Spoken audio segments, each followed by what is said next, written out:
Hello, everybody. Welcome. It's another episode of Let's Late Broncos. I'm sitting here with Zach Seegers. Zach, how are you doing today?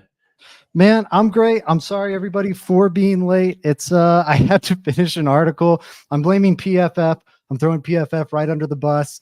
Their website hasn't been working the last 2 days. They banned my account for no reason. I emailed them, said unban my account. They said sure, no problem. So I don't even know why I was banned. I don't know what I did. What we need to figure out, Zach, is how you get banned on PFF. Yeah, I don't know what.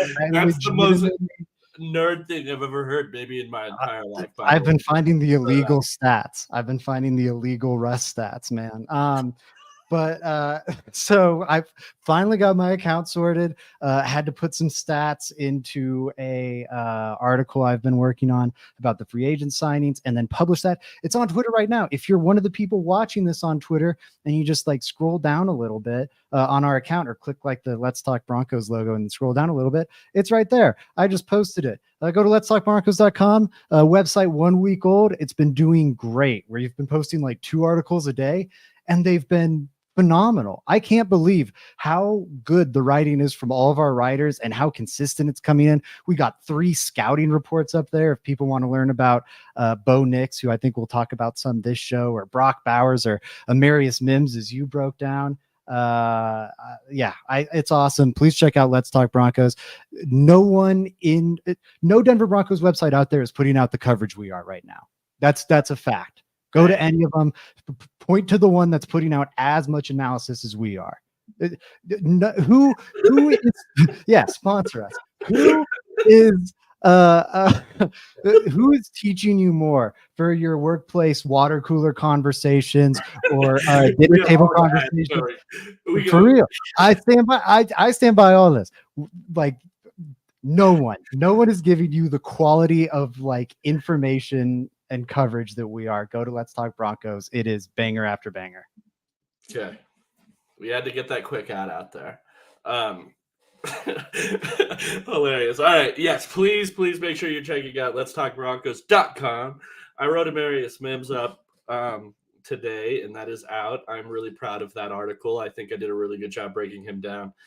Spent a lot of time on this tackle class. So if you guys want to check that out, please do that. But today, Zach Seegers, we are ranking the free agents. Now, there's only 3 of them. There's not been a lot of what's been going on out here. But also at the same time, I feel pretty refreshed about it because the Broncos aren't going out there and making these ridiculous, way overpriced moves. Give me your general thoughts before we start. Just give me a general vibe check. What are your vibe in free agency right now?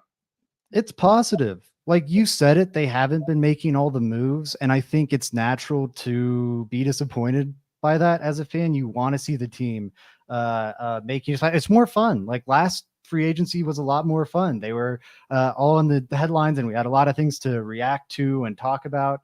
But it was pretty, I don't know, but it was a good bit damaging to where they are right now in terms of a rebuild. A lot of the things they can't strip down are because of their spending last year. A lot of their cap moves they've had to make, like cutting Justin Simmons and whatnot, is because of their spending spree last year. So I think it's good what they're doing this year. Now the roster is so bad. They had to make some signings, but the signings they did make, I think, were very smart. They don't have a lot of money this year, so it's cheap signings. This is a team that's building for the future, not the now. So they're all young players.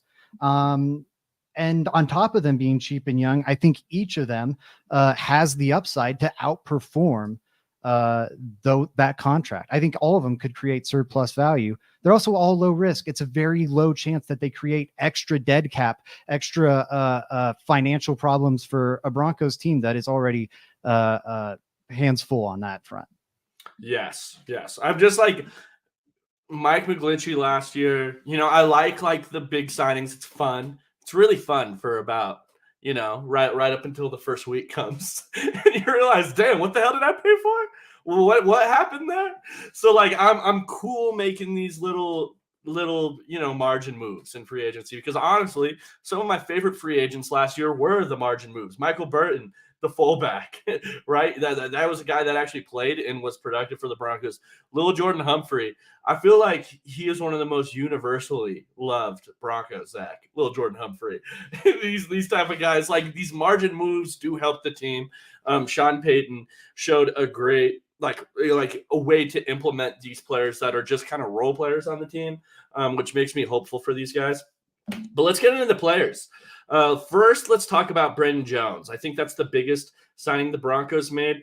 Safety out of from Miami and out of the University of Texas, joining the Denver Longhorns nowadays. What do you make of the Brandon Jones signing? He signed for 3 years, $20 million, Zach, but I know you have more information on that contract.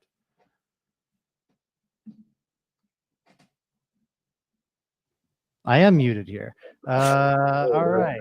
I'm sorry. I'm trying to promote the show. It's always harder with two people. Sure. Like when you don't go mute every single time we have three people on the show. Like yeah, but it happens easier with two. Okay. I don't need this right now, Joey. Man. Okay, fair. You know what? 1 second. Brandon Jones. I think it's a tremendous signing. Again, going back to what I was just laying out about, you want these guys to be young, have upside. I think fit a clear need on this roster. I think you want to minimize your signings. So the ones you do sign, have them have a clear benefit to you. Brandon Jones does do that. They desperately needed a safety. I'm very excited to have Caden Stearns on the show here shortly. But that patellar tendon injury is a very serious concern. You've got PJ Locke, and then you're losing Justin Simmons and Kareem Jackson. It's PJ Locke and then DTY and JL Skinner that don't have question marks around them because Caden has the big injury concern. And DTY was pretty rough last year, and JL Skinner has played one defensive snap in his entire NFL career. So I think you needed some insurance there, and Brandon Jones is exactly that. The contract note you pointed out, and then I'll let you give your take, and I can get a little more into the nitty gritty with Jones, but it's super low risk for the Broncos. That $11 million guaranteed, how it's structured, if they're giving him like $3 million of that in the first year, and then $8 million of that in the second year. And then they have almost no money guaranteed into that third season. And I think that's so clever because the Broncos, that's how their contracts should be structured. Like it should be cheap in year one because they have no money right now. They need things to be cheap right now. But in 2025, 2026, they are going to be scrambling to spend money, frankly. They're going to be on the opposite end of the spectrum. So anytime they can like backload the heck out of a deal, I think you do it. The average annual value is concerningly high. It slots right between Jimmy Ward and Geno Stone, who I think are much better, much more proven safeties than Brandon Jones. But a lot of that is funny money. A lot of that is being boosted by an $8 million third-year salary that Jones isn't all that likely to see. Over those first 2 years, the AAV of $5.5 million more accurately reflects the deal, in my opinion. And that puts him near like Alohi Gilman. And I can't even remember the name of the other guy. Alohi Gilman and Julian Love, who are fine players, but much more easy to swallow. So I don't know. Financially, it makes a lot of sense. Young guy, fills a need. He's got athletic upside. He's played his best football as of late. Yeah, I really like it. Yeah, I mean, anybody who's anybody knows Alohi Gilman, Zach. No, but that's the point. That's the point. That's literally the point. Yeah, that's my point. I hope I don't turn out like those radio guys that were talking about Jokic back in the day. Anyways, I think this is a good signing. Brandon Jones seems like a do-it-all type of safety, and I want to highlight this too because I was thinking about it after it happened. For a locker room, and especially safety and defensive back room, that lost Justin Simmons, they were very disappointed, obviously. You could tell just by the way they were tweeting online. Super disappointed. Go out and sign a Texas Longhorn. All of a sudden, everybody's pumped up again. Right? Like, I think there actually has a little bit of value to it. Not a ton. Brandon Jones is still going to have to be a really good player, but going out there and getting a player that is already liked in the locker room was something big. So I wanted to point that out. It seems like he is a player, kind of a do-it-all type of safety, and you need that, especially in the defense the Broncos are running. Like, you could have had 2 Justin Simmons, you could have had 2 Kareem Jackson. I don't think that there's necessarily you need a Kareem Jackson and a Justin Simmons. You know what I mean? And it feels like this Brandon Jones signing is kind of like that. Now, not to that degree. Kareem and Justin Simmons were really, really, really great at their time. But it's a low risk, high reward type deal here for the Broncos. So I'm happy about it. Yeah, absolutely. I do think it signals that you're going to be moving a lot more towards the Vance Joseph defense this upcoming season and away from the Fangio defense. I talked about how he's played his best football as of late, and I think that's true. 2022 was kind of a breakout season for him. Was cut short, I think week 11, 12 or so, with a torn ACL injury. Little slow coming back from that. Also has, I believe it was ankle injuries, some lower body thing in training camp throughout 2020 or throughout training camp of 2023 that, kind of got him slowly started in a complex Fangio defense at the front end of the season. But even afterwards, like as the season wore on, he got kind of phased out.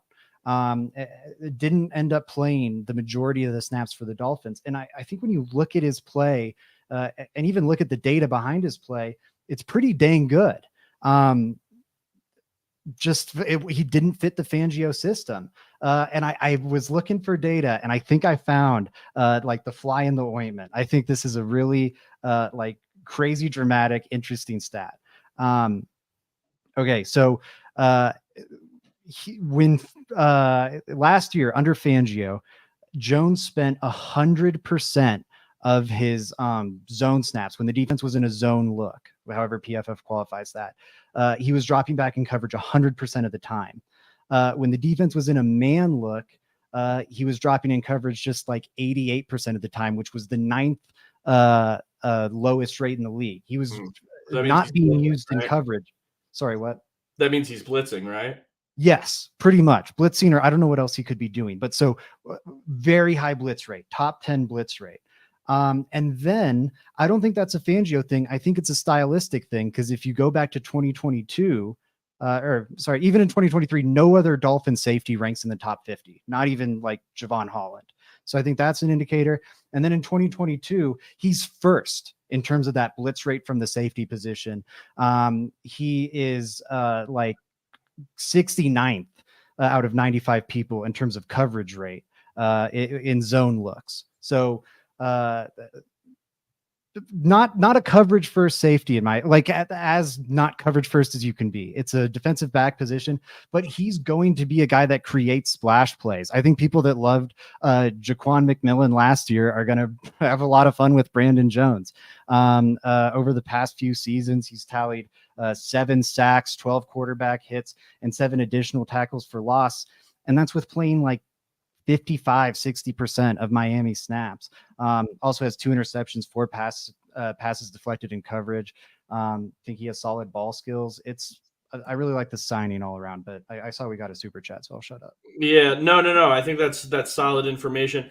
Who was it? Was it McMillan? Yeah, it was. I think there was a 3-week run last year where Locke had a sack, and then McMillan had a sack, and then he had another sack in a 3-week span, if I'm not corrected. So that's something Vance wants to do there for these safeties, and it makes perfect sense. We do have a super chat here. It's from the original Dizzy D. Hey, I haven't seen you before in the chat, so welcome, man. Please make sure you're liking and subscribing if you like Broncos content.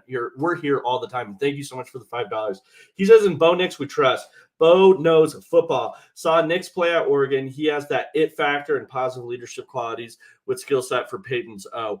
Robbie, who wrote an article on letstalkbroncos.com, very much agrees with this. I don't know if it's at pick 12, but he believes the Broncos should go out there and draft Bo Nix to be the quarterback of the Broncos. And honestly, it looks like that kind of is the case if they want to go quarterback in the draft. It's either Nix or Penix if they want to go early quarterback.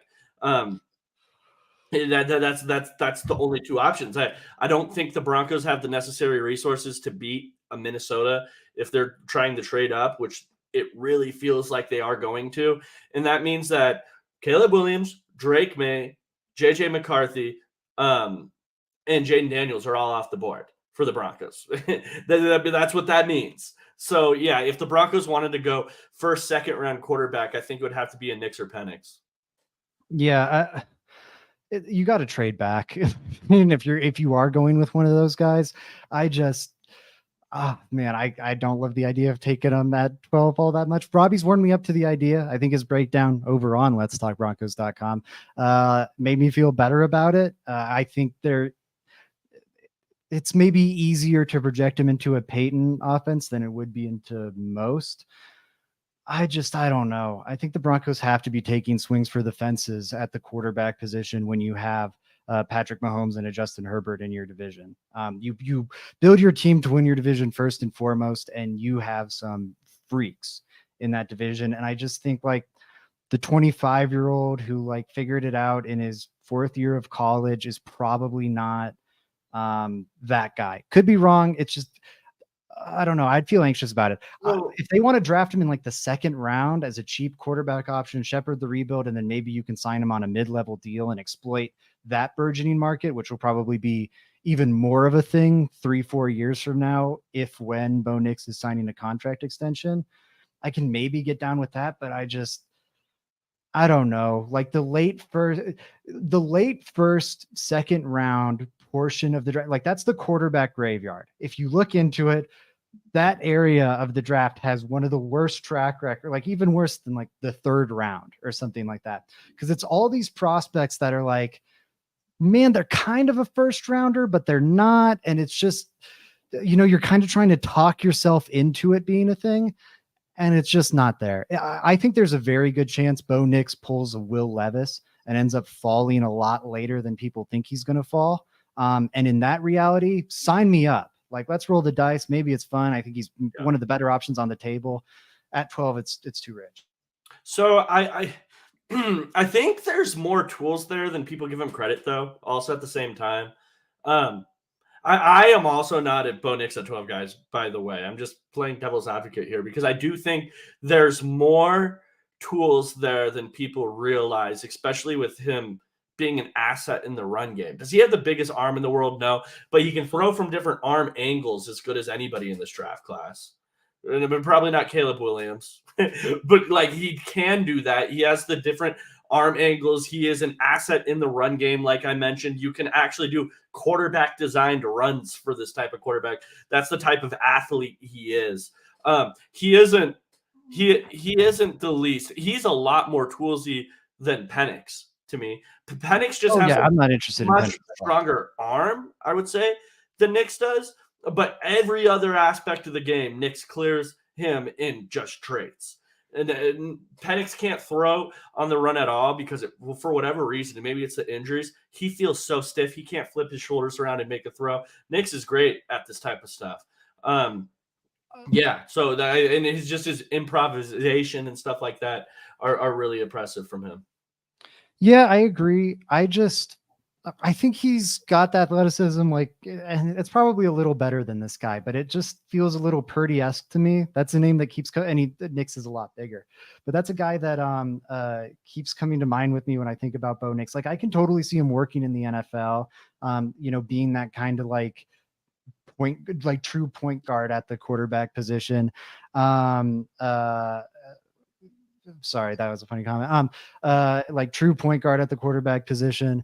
But I don't know. I don't think he's got that much yes, he's athletic. I don't see the reality where he's going to toe to toe with the elite quarterbacks in the AFC, as D Bronx is pointing out. Like it does go beyond the AFC West, even with Burrow and Lamar, like every every division in the AFC right now, except for the AFC East. And that might change very shortly. Has 2 quarterbacks that I think terrify you. Herbert and Mahomes, Stroud and Lawrence. Maybe Lawrence terrifying, he's a little strong at this point.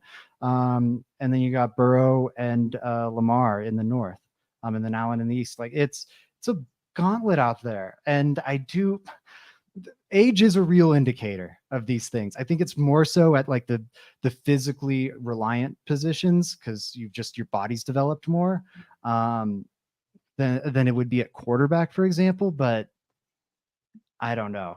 I don't know if I see like top 15 pick with Bo Nix. I can't get there with him. I know he's like a decent athlete. He's a better athlete than McCarthy is. Yes, but with McCarthy, like where's McCarthy 4 years from now with good coaching?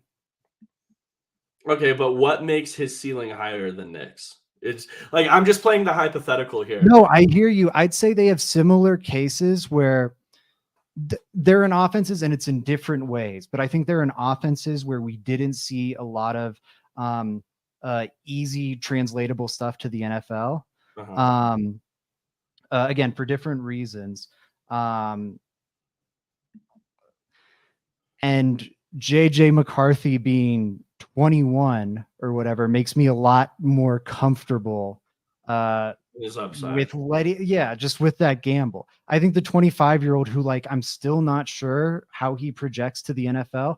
And I think Robbie laid out like there are moments where yes, you see him like operating like an NFL quarterback, and it is translatable to the next level. Much like JJ, though, I just think that's in very small samples. And what we saw before was absolute chaos. Like Bo Nix was a laughingstock of the college football landscape until he finally settled down at Oregon with like an incredible supporting cast and I think a pretty simplistic offense. It's just both are big projections, both are big gambles. I think JJ McCarthy's more of like a 10 to 20. I wouldn't feel super comfortable trading up to 4 to draft him unless he's just blowing you away in the meeting room, like photographic memory shit. But I just feel more comfortable with McCarthy growing in that way because he's almost 4 years younger than Nix. Right. No, that makes sense. And then I just wanted to get that question. Okay, let's move on and we'll circle back to the quarterbacks at the end here. Do you have a grade for Brandon Jones signing real quick? I'm sorry. I just want to make sure. Grade for Brandon Jones, I give it a B+. I just think it checks every box. It is very low risk because of how the Broncos have structured it. He's young. I think he can easily outperform that like AAV. If he doesn't, they can easily move on from him and free up money for themselves. And he's been playing his best football as of late. Like I mentioned it with Vance Joseph, or with Vic Fangio rather. He played great in 2022, had the unfortunate injury, then played very well in 2023, just in a lighter role. I don't know. I think the trajectory is pointing up for him. I think last year just was kind of a weird step back because he didn't fit the new scheme Miami was bringing in. And I think that's part of the reason he's gone now. But I do think he fits what the Broncos are going to do. And I don't know. I think it's a good gamble. I'm a big fan of it. It's my favorite signing of free agency so far for the Broncos. Okay. I'm going to go B as well. Don't hate it. I'm not over the moon about it either. I don't think Brandon Jones is like the best player of all time, and the Broncos just got the biggest steal ever. But I think it's a good signing for the Broncos, and it points them in the positive direction, this being their biggest signing that they've learned from prior mistakes. I know that's not actually the case. They just don't have money. But I'm gonna think that way for right now. Anyways, let's move on. Malcolm Roach, defensive lineman from the New Orleans Saints, the people that love calling the Broncos the Denver Saints. Are having a field day with this one. 2-year, $7 million deal. Malcolm Roach is a player that hasn't stayed healthy a lot in his NFL career, Zach, which probably lends itself to being a 2-year, $7 million deal. But when he is on the field, he's a great run support guy. And I'm really putting this in perspective for me where it's like, okay, this guy is in here to replace Jonathan Harris. And I don't want to slander the guy, but it felt like every time Jonathan Harris got on the field, the run game went way downhill. So I think this is just a really good signing in that I'm swapping these two players just right out the gate. So this play is getting an A for me because of what I'm upgrading. Interesting. I think I'm at a B here. I like aspects of it. Again, I think they're making this signing to address their run defense, and Roach is awesome at that. Again, he led the NFL last year in run stop rate. He is a big body in the middle of the defense, and he will absolutely improve their ability to defend the run. This is a defense that really need, or a defensive front rather, they really needed bodies, and again, Roach will add to that. My concern with him is I don't know if like he and DJ Jones exist on this roster together. I mean, the Broncos don't have other great answers on the defensive line right now, so they might just have to. But both are just kind of more of these like run defense first players. And I think with the ability to free up so much money with DJ Jones's contract, I don't know if you want both of those guys. Like, it does feel a little odd to me on that front. One thing I do really like about it though is again the structuring. The Broncos, like I see some of the comments are critical of some of the signings, like including Cody Barton, who we'll get to in a second here. The one thing I like about all of them is I feel like the Broncos have learned their lesson from some of the past horrific signings. Like these are all structured pretty smartly and in ways that protect the team. And to this point, when you see contracts reported, it's most of the time bullshit or BS. I'll try not to swear. Insiders are the ones putting this information out. Insiders are 90% of the time getting their information not from like players or coaches or whatever, but from agents. Okay. And agents are always trying to like play a game. It's kind of this relationship where the agents give the insiders news and the insiders put their thumb on the scale for the agents to help that agent's assets in contract negotiations. We saw a lot of this during like the Deshaun Watson situation. Looking at when contracts are reported, you'll see Malcolm Roach, for example, 2 years, $7 million deal. It's not really what it is. It's a 1 year, $3 million deal with a second year team option. Broncos have like no guaranteed money into that second year. Oh, like it's nothing. They're going to pay him this one season at $3 million. And if they don't like their investment, they think he's too one-dimensional or the injury problems mount, easily cut him. Maybe they have a 5th round pick this year on the defensive line that looks really good and kind of negates the need for Malcolm Roach. They move on and it's not a problem. So that'd be my one advice to people. Look at the guaranteed money and then look at like the years that guaranteed money is doled out in. That's what the contract actually is in the NFL. This is a 1 year, $3 million deal with a $4 million team option afterwards. Brandon Jones's deal is a 2 year, $11 million deal with a $8.5 million team option at the end of it. Both of which I think have a great, like the Roach one and the Jones one, have a great chance of being declined. Those facts make me so more hesitant to be critical of these moves. Because you know what? If it does go bad, like, okay, you had a bad year.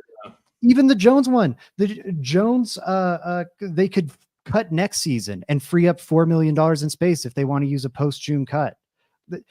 And you know what? If it goes horribly wrong this year and leads to the Broncos losing more games, that's a good thing. You want to do that. Okay. So all of it. I really like it. I think like the players are all flawed. That's the aisle the Broncos are shopping in. They started free agency with negative $20 million. Imagine negative $20 million for a second.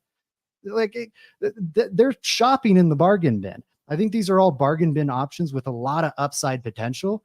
And yeah, they've got warts. That's why they're in the bargain bin. Yeah. Yeah, no, I think you make some really solid points there. I think even if I just read the contracts regular, they don't look huge. And then you start breaking it down, and it's like, damn, it's even smaller than I realized. So I thank you for breaking that down, Zach. I think that's a great point. My one thing about the DJ Jones versus the Malcolm Roach point you mentioned, Zach, is just that Malcolm Roach is replacing Jonathan Harris. I get you're saying that these two players can't live on the same defensive line. You know what definitely can't happen? A guy that can't stop to run or get after the passer. And that's who Malcolm Roach is replacing. Yeah, okay. It's a strong counterpoint. So it's like, yes, I will take that. Please give me that, because like I mentioned, and I'm coming back strong. I wish I wasn't, but it's the truth. I don't think the Broncos' starting defensive line was as bad as what it made it seem, because Vance likes changing in defensive linemen as much as he does. When backups came into the game, serious issues happened very, very, very frequently. So yeah, that'd only be my counter there. Moving on though, Cody Barton, linebacker, coming from the Washington Football Commanders. 1 year, $3.5 million deal. Linebacker, seems like a coverage specialist to me. Robbie and Frankie have done deep dives on this guy. I haven't really watched him yet. From what I've heard, though, I'll just reiterate what they told me. A guy that's going to struggle in the run game, probably. He's not the best at taking on blocks. He's going to be aggressive in doing it, but not the best at it. And then just a really good cover guy for the Broncos here at linebacker. What do you make of that? It sounds way different than Josie Jewell, right? I think these are two completely different type of players. Yeah, and I think we're looking at also like all these signings, they fill a clear role. There's the big need at safety. You talked about the huge need on the defensive line and finding someone that can defend the run to replace Jonathan Harris or Mike Purcell. This one, they needed a coverage linebacker, a linebacker that can do something in coverage. I think Alex Singleton was really rough last year in all facets of the game, frankly. His instincts are great. He gets to the right place on a regular basis, and that's why he makes a lot of tackles. There is also a reason he consistently is at the top of the league in missed tackle percentage. And the fact he gets so many tackles and also misses so many tackles, credit to his instincts. Dude gets to the ball, but he whiffs on that tackle so frequently. And that's the strong suit of his game. He is an absolute sieve in coverage and is frequently targeted by opposing offenses as a result. I think bringing Cody Barton in allows Vance Joseph to deploy Alex Singleton and then Jonas Griffith, who's back healthy this season, more as blitzers, which is, I think, or at least run defenders, guys that are kind of up front messing with the offensive line and the looks up there. I think that's how they're best suited. Singleton playing next to Joseph was often asked to do some very uncomfortable things for him in coverage. I think that's going to happen a lot less with Cody Barton here. I will say though, you mentioned the run defense stuff. That is very true. He is one of the absolute worst run defenders at the linebacker position. I'm not a big fan of PFF's grades, but out of I think there was 100 some qualifying linebackers. He was the 6th lowest graded against the run in 2023. And he ranked 10th worst in terms of run stop rate, which is the rate at which you're making a tackle on a run play at or behind the line of scrimmage. I think it might even count if it's like a 1 yard gain or so. He is going to be a sieve in the run game in the way Alex Singleton is going to be a sieve in the pass game. And so I think that's a bit of a problem. And you've got some big tendency tells, and that's a real concern. But oh my goodness, they needed help badly. First, I want to highlight this. 55 viewers, only 23 likes. Smash that like button and subscribe. Thank you so much for pointing that out. Please like and subscribe to the podcast, guys. Make sure you guys are checking out letstalkbroncos.com. Ton of Broncos creators and content on there. Yes. To that point really quick. Also, thank you to the people who did a super chat earlier. We've mentioned it before, but really helpful to us as a small media company. So thank you to everyone that does that. Not necessary, but much appreciated. Sorry, Joey. No, all good. So what would you grade the Cody Barton signing? What's the grade there? That's the one I'm going B-. It does go from me B+. You're a minus. I don't think that's a hater. I think he feels a fine role, But like, and again, it's a 1-year deal. We don't know how much it is. Okay, so go back to what I was just saying about Malcolm Roach and Brandon Jones and all these free agent signings. When they get leaked, right, it's normally from the agent's side. And what does the agent want to do? He wants to look like he's a good agent and he gets great deals for his players. So what's he going to tell the insiders to do? To report that deal very favorably. So when we don't see like details with a contract coming out for a while, and it's like kind of a little fuzzy, and people are saying things like Mike Kliss is saying it's around 3.5 million and it could be up to 4 million. You're hearing these weird things. That guy got hosed probably. I think it comes out and it might not look good. I'd say there's very little, maybe even zero guaranteed money. It might be the type of deal that like Alex Singleton signed 2 years ago, where the Broncos could have cut him in training camp and they would have lost no money whatsoever. I wouldn't be surprised if it's similar for Cody Barton. I think this is going to be incredibly low risk and cheap, and it seems incentive based, again, based on how it's reported. Even if I'm wrong on that projection and it truly is like a straight up $4 million deal, I'm not that upset about it, and I'd give it a B-. If we find out it's like more like a vet minimum deal with a ton of BS incentives, I'll give it, I don't know, a B+. He fills a clear need. He's not expensive, low risk, young guy. Maybe he outperforms it.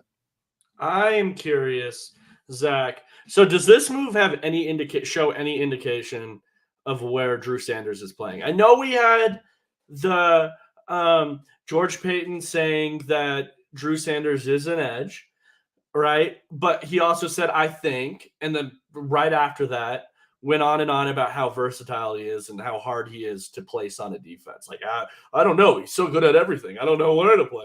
He did the whole thing. So does this Barton move let you know that he's playing edge, knowing the guarantees that there's probably not any and stuff like that? Yeah, I mean, it's a good point. I will say the skill set with Sanders overlaps a good bit. Like Sanders is the athletic linebacker, right? Mm-hmm. That the Broncos wanted to cover. I mentioned a second ago, Cody Barton was PFF's 6th lowest graded run defender. Want to guess who the 7th lowest graded run defender was at the linebacker position? Yeah. Drew Sanders. So stylistically, there's going to be some overlap in terms of what they bring to the Broncos defense at linebacker. Now, the fact that Cody Barton, again, we'll see how it gets reported. If it's reported that he has no guaranteed money and the Broncos could very easily cut him, I think that is a sign that he's not guaranteed to, frankly, even a $4 million contract isn't enough to guarantee that he's going to be that like coverage first linebacker for this team. I think Drew Sanders could totally be in the mix for that. I think we'll get a better indicator at the end of the first round of the draft. Edge is a position that's really heavily linked to the Broncos. I know you're going to be writing on that some shortly for us. If they draft an edge in the first round, Drew Sanders is an inside linebacker, at least for this season. Maybe they reevaluate that for his 3rd season, which would be really frustrating.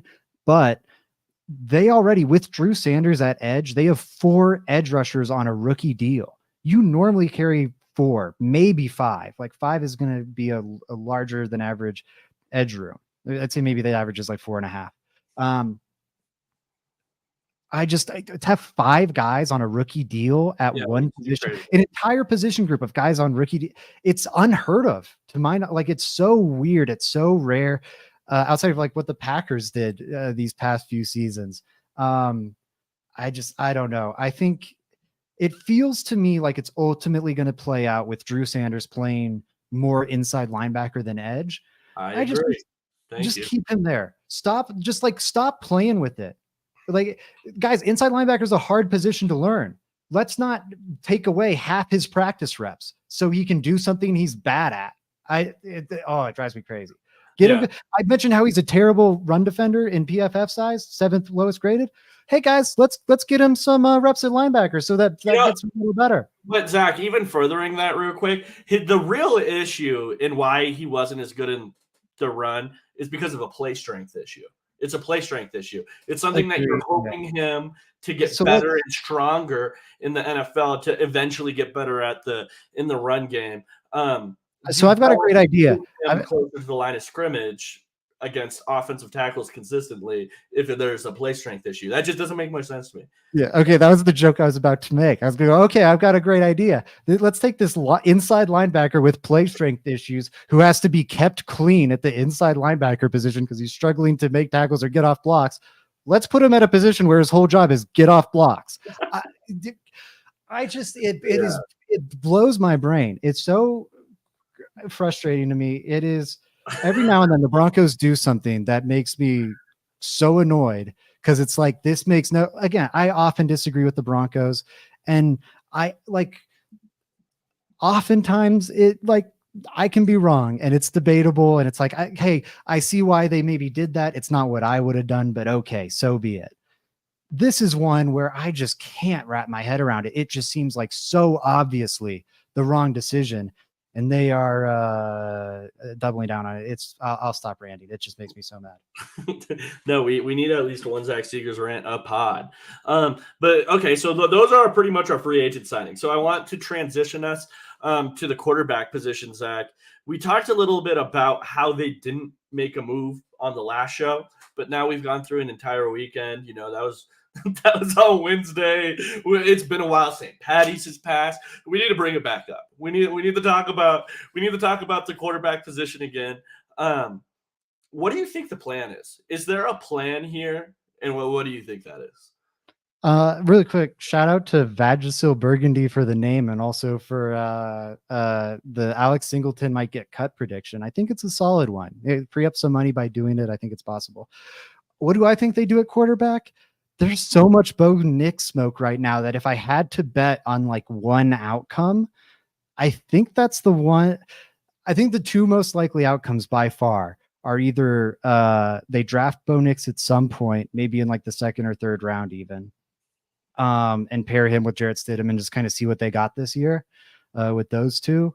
I think that's pretty dang likely. The other one would just be roll with Stidham and someone to be named. It might even be Ben DiNucci and just own that. Like, hey, honestly, if we see that, people, that's a sign. That is a signal. That is the bat signal coming up. Okay. Except it's not a bat silhouette. It's a giant tank. The tank is coming if they don't make any big moves. But I would say one of those two is the most likely outcome. I don't think they're signing one of these veterans. If they were going to, it would have happened already, in my opinion. Yes. I think it's an indication that the Broncos feel comfortable what's going to happen on draft day, whatever that is. And to me, that screams Bo Nix, Michael Penix, because I don't have to worry about somebody else taking them. I know they'll be there. That's what that screams to me. I think like even the quote where Sean Payton was like, we're lucky everybody else is so bad at this quarterback evaluation thing because we think we're good at it or whatever he said. It was something around there. Mm-hmm. That leads me to the same conclusion that they feel comfortable with somebody falling. They think that the NFL is overlooking somebody and we're going to take them. That's my take. Now, I don't know if it has to be at 12 necessarily. I don't know if it has to be on 12. So, yeah, but I think the Broncos feel comfortable with something that's going to happen on draft day. That's my take. That I agree with. I think where I would disagree is I think it's a bit of a leap to then think it means like they're confident in either like Nix or Penix or Rattler or the Tulane kid Pratt later in the draft. I think that's one possibility, but I think it's also that they're comfortable with their outcome.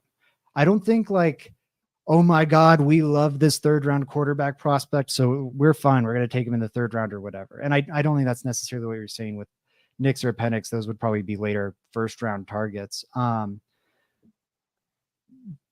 I don't know. I don't think even like if you love one of these guys, I think you'd still maybe be a little antsy about getting them. I think there's something about if you are very comfortable, maybe it's because you're not sweating quarterback this year. Maybe it's because you've looked at them and you've gone, nope, these aren't the ones for us. We're ready to circle back in 2025 when we're going to be bad, when we're going to have more draft capital, when we're going to have a higher pick, and we're going to find our quarterback then.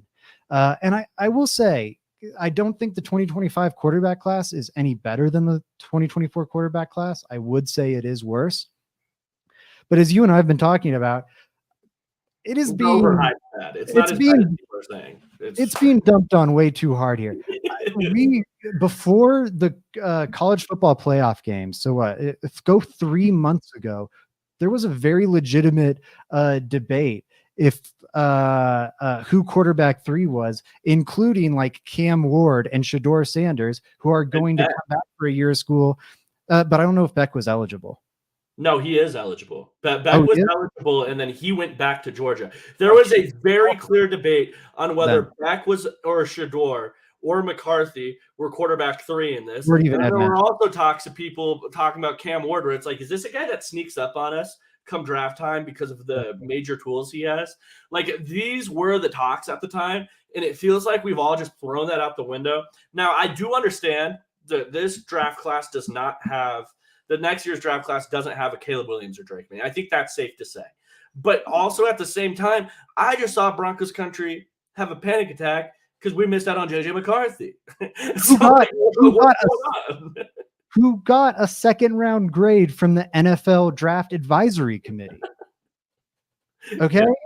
Like, you're going to tell, like, that's just the thing that is crazy to me. So the draft where it's going to cost you seemingly 2 first-round picks to get you a guy who got a second-round grade from the NFL Draft Advisory Committee is so much better than the one that's going to cost you a single first-round pick to get a guy that probably gets a first-round grade from the NFL Draft Advisory Committee. I don't see that. And I do, again, the 2024 class is better. I don't think there's a Caleb Williams or a Drake May level prospect. There might not end up being like a Jaden Daniels level prospect. But the Broncos aren't shopping in that aisle.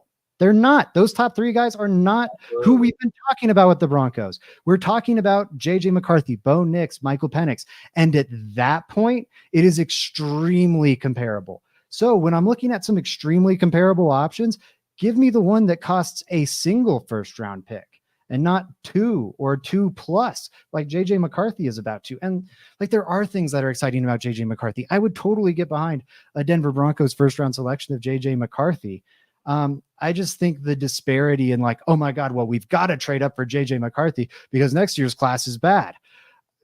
I am not convinced that spending a first-round pick on Carson Beck or Cam Ward or Shedeur Sanders is a worse move at this point than spending 2 firsts plus, and not only 2 firsts, 2 top 12 firsts plus on JJ McCarthy. That's bad to me. That's stupid. I'm done. Well, there we go, man. I think we talked a little about the quarterback. We even went off topic a little today, which was fun. Longer pod, 47 minutes, 46 seconds.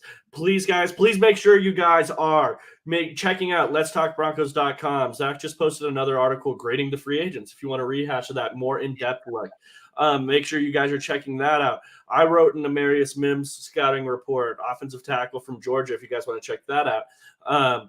I have more stuff coming out. Zach has more stuff coming out. The entire crew has more stuff coming out. Just make sure you're liking and subscribing.